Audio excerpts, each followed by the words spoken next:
Acho que finalmente é hora de compartilhar esta história, escrita várias vezes, sempre tentando me explicar melhor. Eu já a escrevi novamente quase por reflexo, mas hoje finalmente ousei compartilhar este capítulo da minha vida com todos. Hoje tenho a sorte de morar aqui em Salvador, para dar à minha família e à minha mãe o que eles merecem.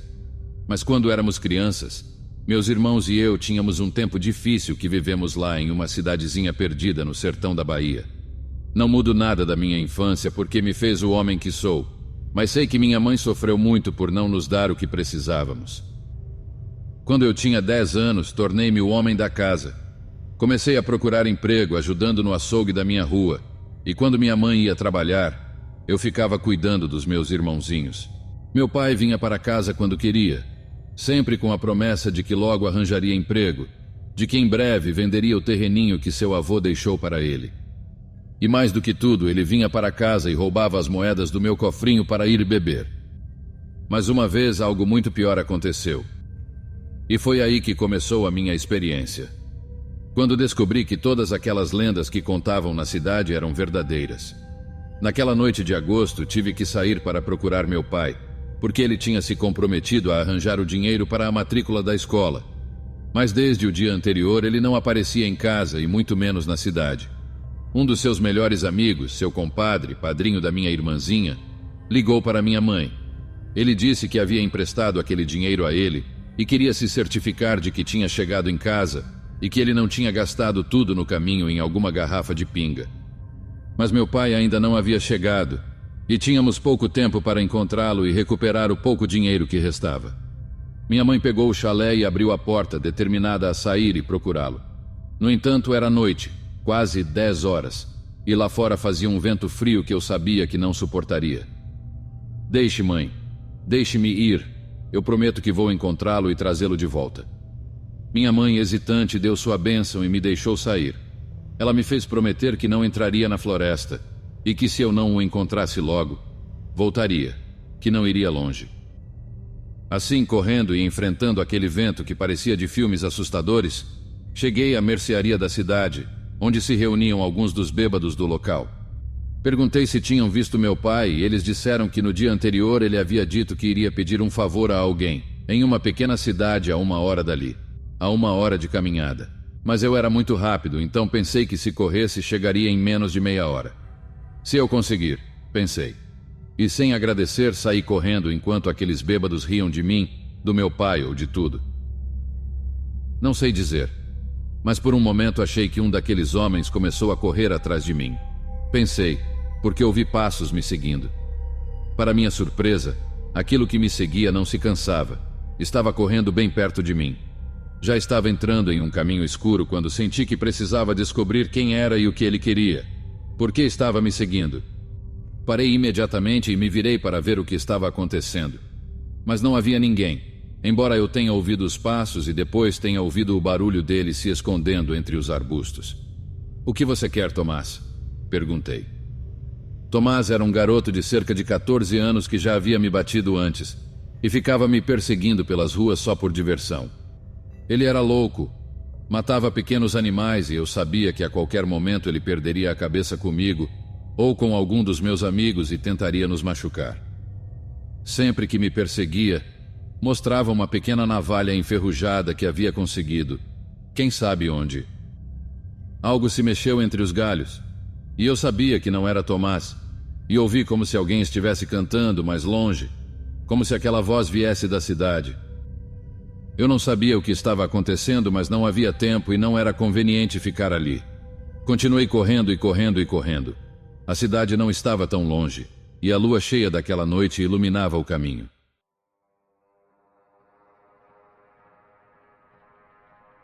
E foi aí que algo muito estranho aconteceu.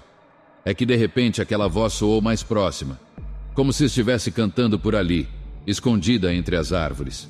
Uma canção de ninar. A voz era da minha mãe. Senti que não era um bom sinal e corri como se o diabo estivesse na minha cola.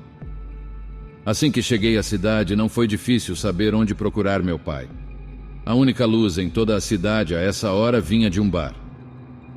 Quando entrei, ninguém se importou que um garoto de 10 anos, que parecia ter 8 por ser baixinho, Entrou ali entre os bêbados procurando seu pai. Suponho que essa deve ter sido uma imagem bastante comum. Aproximei-me do homem que estava atendendo e perguntei pelo meu pai. Ele disse que conhecia ele, mas desde ontem que não o via. Ele saiu da casa do compadre dele e veio comprar uma cerveja, disse ele com um olhar desconfiado. E então ele fez uma pausa, como se duvidasse em me dar o resto da informação. E então começou a conversar com uma senhora e foi embora com ela. Eles foram em direção a outra cidade que era vizinha daquela. A cidade não estava tão longe, mas ninguém ia para lá além de seus habitantes. A única forma de chegar era por um caminho cheio de buracos, pois alagava a cada chuva. Ninguém que vivia naquelas 50 casas tinha carro, e a ninguém importava que fosse quase impossível entrar. Enquanto pensava nisso, senti um olhar. Uma senhora toda de preto sentada em um canto do local. Ela não tirava os olhos de mim. Fiquei ainda mais nervoso e me dirigi à porta. Mas a senhora se colocou na minha frente. Júlia vai para a terra, ela disse. E me pegou pelos ombros com suas mãos ossudas. Ela me disse algo que eu não entendi, em uma língua que não conheço. Não tem jeito, garoto, disse o homem que estava atendendo enquanto se dirigia à porta. A senhora disse que não vamos deixar você sair. A senhora me apertou. Ela cravou ainda mais as unhas nos meus ombros e eu fiquei com muito medo. Consegui me soltar e cheguei à porta antes daquele homem e consegui sair correndo de lá, sem lhes dar tempo de reagir. Quando saí, corri para a cidade antes que me vissem, pois eles sabiam para onde eu estava indo. Iam me procurar na estrada. Então corri na direção contrária, 2 ou 3 ruas para dentro, até um canto onde não havia lâmpadas, e ali me escondi entre algumas árvores de uma casa sem cerca. E o pior é que eu nem sabia onde o compadre do meu pai morava para pedir ajuda. E além disso, isso me dava vergonha. Tudo me dava vergonha. Aquela situação, procurar pelo meu pai bêbado. Então comecei a chorar, porque às vezes eu precisava fazer isso, porque ainda era pequeno, mas sempre onde ninguém pudesse me ver. Sempre que minha mãe não soubesse. Mas eu tinha que continuar, por mais medo que sentisse. Não havia tempo a perder. Então voltei para a estrada e passei de novo pelo mesmo bar. Parei ao lado, espiando primeiro para ver se não havia ninguém por perto. Parecia que estava tudo bem, que estava livre para seguir. Mas então, passando por aquele espaço que a luz do poste iluminava, vi a silhueta de alguém. De uma senhora. De uma mulher com as mãos no peito. Parada, bem ereta. Ela estava olhando para a estrada, mas, como se tivesse me ouvido ou sentido, ela virou. Virou, pulando, como se tivesse os pés atados, bem juntos. E começou a caminhar em minha direção. Não vi seu rosto. Não era algo que eu precisasse ver, então, antes que a luz a atingisse, já havia começado a correr. Estava chegando àquela estrada que mais adiante se tornava intransitável. A estrada que me levaria a outra cidade e a meu pai. Essa estrada se embrenhava entre as árvores e a luz da lua não a alcançava. Tive que parar de correr. E comecei a caminhar devagar, com cuidado. É que eu não enxergava nada. Não via onde estava pisando. E alguém estava vindo atrás de mim, muito próximo. A verdade é que, naquele momento, eu preferia que fosse aquela mulher estranha do lado de fora do bar em vez do homem ou a velhinha que me atacaram dentro dele. Sentia que havia acabado de me salvar de ser capturado e nunca mais sair de lá. De ser mais um daqueles meninos que saíam para dar um recado e que nunca voltavam, o que não era muito raro naqueles lugares. Avançava devagar, mas não parava, pensando que minha mãe já estaria preocupada, mas já tinha ido longe demais. Já não podia voltar sem ter encontrado meu pai.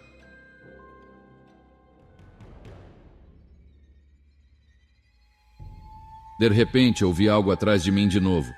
Então comecei a correr. Comecei a correr sem saber se já havia saído da estrada, se iria bater de frente com uma árvore. A lua cheia não iluminava nada. Debaixo daquela vegetação, algo se aproximava. Muito perto, senti como se algo tentasse me agarrar pelas costas, mas me agachei e só senti o ar. Depois, algo se escondeu entre as árvores. Algo grande. Continuei correndo, apenas ouvindo como aquela coisa corria ao meu lado. Um pouco mais adiante vi uma clareira.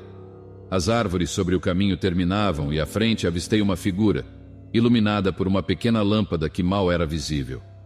Então corri na sua direção.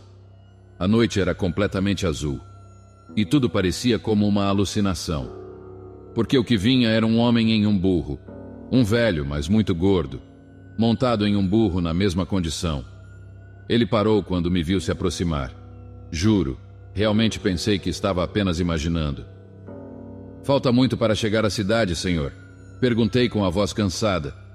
O senhor estava suando e me deu um sorriso muito estranho. Não, sobe. Vou dar a volta e te levo para lá. Não é hora para uma criança andar sozinha em uma estrada assim. Sobe.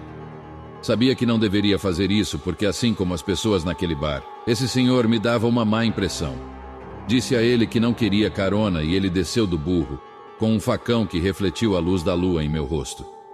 Ele colocou muito perto de mim e me disse muito devagar: se você quer ficar, fique, mas leva este facão. Porém, eu não te recomendaria. Finja que vai pegar as rédeas do burro e olhe para a copa da árvore que tem justo atrás de você, à sua esquerda, quase sobre o caminho. Eu fiz o que ele mandou, embora tivesse que dar as costas, mas eu não entendi por quê.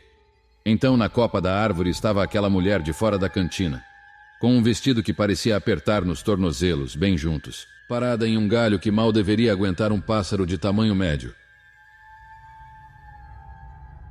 Sobe, menino. Falta pouco, disse ele. Subi no burro e o senhor caminhou ao lado dele, o guiando e cantando uma música. Uma música feliz que senti que conhecia. Que ainda lembro. Uma música que me acalmou.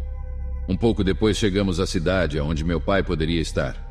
Chegando lá, perguntei para aquele homem se tinha algum bar naquela cidade, pois seria o único lugar onde poderia encontrar meu pai. Mas não havia bar. Então ele apontou para a casa de um dos malandros da cidade. Ali você sempre vai encontrar alguém querendo se embriagar e se perder, ele disse. Aí ele deu meia volta e continuou pelo caminho de onde tínhamos vindo.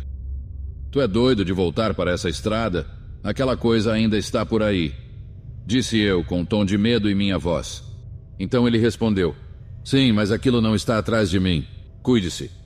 Não volte sozinho por nenhum motivo. Não volte sem seu pai. Na casa que ele me apontou, encontrei meu pai, caído ao lado de outras pessoas, nos braços de uma senhora. Então acordei ele. Ainda lembro seus olhos cheios de vergonha. Ele começou a chorar, dizendo que eu não deveria ter ido procurá-lo lá. Quanto você gastou? Perguntei eu, muito irritado. Nada demais, ele disse, revistando os bolsos. Vamos, papai, vamos para casa. Eu o ajudei a se levantar e ali estava, tentando mantê-lo de pé. Chegando à estrada, meu pai parou. E na nossa frente passou sem nos perceber, como se nos ignorasse. Aquela mulher, a que eu tinha visto na árvore. Notei que ela tinha mesmo os pés amarrados, mas dessa vez não estava pulando. Ela estava flutuando, pelo menos a 1 metro do chão. Não podemos ir agora, disse meu pai, como se já soubesse do que se tratava. Ela não vai nos deixar chegar. Disse a ele que não podíamos esperar, que minha mãe estava nos esperando, preocupada, e que se ele ficasse eu iria sozinho. Mas aquela noite eu iria para casa ficar com minha mãe. Foi aí que ouvimos um som de metal se batendo ao longe na estrada. E então vimos uma luz que mal iluminava. Era uma caminhonete velha, com a carroceria desgastada e que parecia que estava prestes a se desmanchar. Parou ao nosso lado. Era o homem do bar.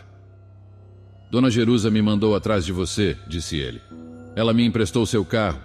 Ela teria vindo, mas não consegue mais ver.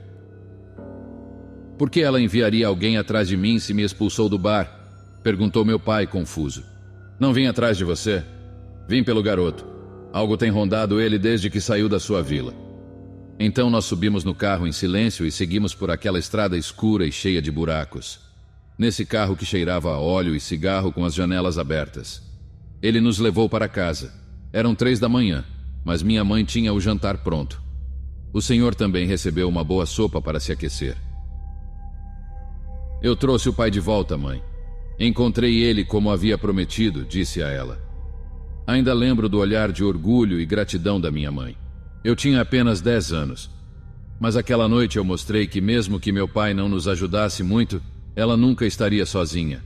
Nunca mesmo. Antes de ir embora, o homem se aproximou e disse algo para minha mãe enquanto meu pai dormia no sofá. Minha mãe concordou com a cabeça. Ela disse que sim. Eu não sei bem o que ele disse, mas por vários dias na semana seguinte, eu sonhava com aquela senhora de preto.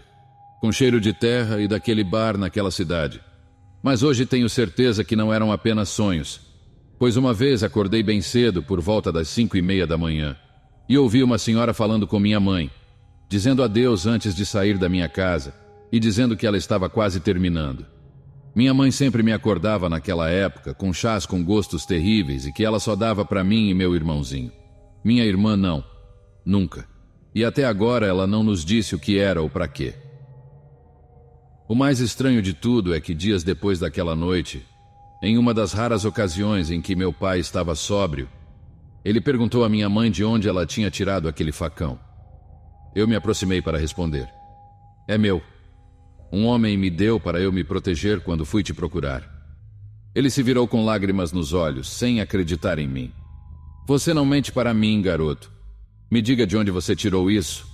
Este é o facão do meu avô. Olha, as iniciais são as mesmas que as minhas aqui, esculpidas no cabo. Quando ele caiu de um barranco com seu burro, passamos dias procurando por ele. Quando encontramos o corpo, nem sua bolsa nem seu facão estavam lá, porque algum maldito que viu o acidente deve ter levado em vez de ajudá-lo. Me diga, quem te deu isso? O olhar dele havia mudado. Agora era de ódio. Pensei em descrever para ele aquele homem que me deu o facão, mas eu não fiz. Eu não me lembro como ele era, disse para ele com a voz assustada. Meu pai sempre pensou que naquela noite eu tinha encontrado algum ladrão de estrada. Eu acho que foi mais do que isso. Aquele facão passou a ser meu. Ainda assim, quando finalmente deixamos aquela vila, eu, minha mãe e meus irmãozinhos, eu deixei aquele facão em casa, eu não precisaria mais dele. E talvez aquele homem ainda estivesse no caminho, em uma dessas noites em que todos os fantasmas da vila estão à solta.